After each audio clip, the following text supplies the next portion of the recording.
ಅದನ್ನ ಬೆಳೆಸೋದು ಹೇಗೆ ಅಂತ ಥಿಂಕ್ ಮಾಡಿ ನಿಮ್ಮ ಹತ್ರ ಇರೋ ಸಣ್ಣ ಹಣದಲ್ಲೇ ನೀವು ಬಿಸ್ನೆಸ್ ನ ಶುರು ಮಾಡ್ಬೋದು.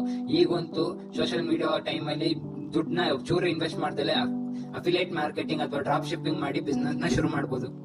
ಇನ್ನೊಂದೇನಂದ್ರೆ ಶ್ರೀಮಂತರು ಜನರು ಪಾಸಿಟಿವ್ ವರ್ಕ್ ನ ಕ್ರಿಯೇಟ್ ಮಾಡ್ತಾರೆ, ಆದ್ರೆ ಬಡ ಜನರು ಯಾವಾಗ್ಲೂ ನೆಗೆಟಿವ್ ವರ್ಕ್ ನ ಕ್ರಿಯೇಟ್ ಮಾಡೋದಕ್ಕೆ ತಯಾರಿರ್ತಾರೆ. ಯಾಕಂದ್ರೆ ಅವ್ರು ಯಾವಾಗ್ಲೂ ಗಾಸಿಪಿಂಗ್, ಜಗಳ ಅಥವಾ ಬೇಡ್ತಿರೋ ವಸ್ತು ಮೇಲೆ ಫೋಕಸ್ ಜಾಸ್ತಿ. ಶ್ರೀಮಂತರ ತರ ಬೇಕಾಗಿರೋ ವಸ್ತು ಮತ್ತೆ ಲರ್ನಿಂಗ್ಸ್ ಮೇಲೆ ಫೋಕಸ್ ಕಮ್ಮಿ ಮಾಡ್ತಾರೆ. ನೀವು ಬೇಗ ಮಿಲೇನಿಯರ್ಸ್ ಆಗ್ಬೇಕಂದ್ರೆ ನಿಮ್ಮ ಹತ್ರ ಇರೋ ಅವಕಾಶಗಳನ್ನ ಬಳಸ್ಕೊಂಡು ಮತ್ತೆ ಸಿಕ್ಕಿರೋ ಅವಕಾಶಗಳನ್ನ ಬಿಡದಲ್ಲಿ ಯೂಸ್ ಮಾಡ್ಕೊಂಡು ಮತ್ತೆ ಅವಕಾಶಗಳನ್ನ ನೀವೇ ಹುಡ್ಕೊಂಡು ಕ್ರಿಯೇಟ್ ಮಾಡಿ ನೀವು ಬೆಳಿಬೇಕು.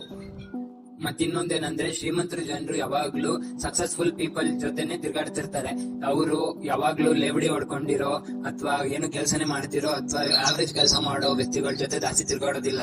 ಇದು ತುಂಬಾ ಹಾರ್ಶ್ ಅನ್ಸ್ಬೋದು, ಆದ್ರೆ ನೀವು ಶ್ರೀಮಂತರಾಗ್ಬೇಕು ಅಂದ್ರೆ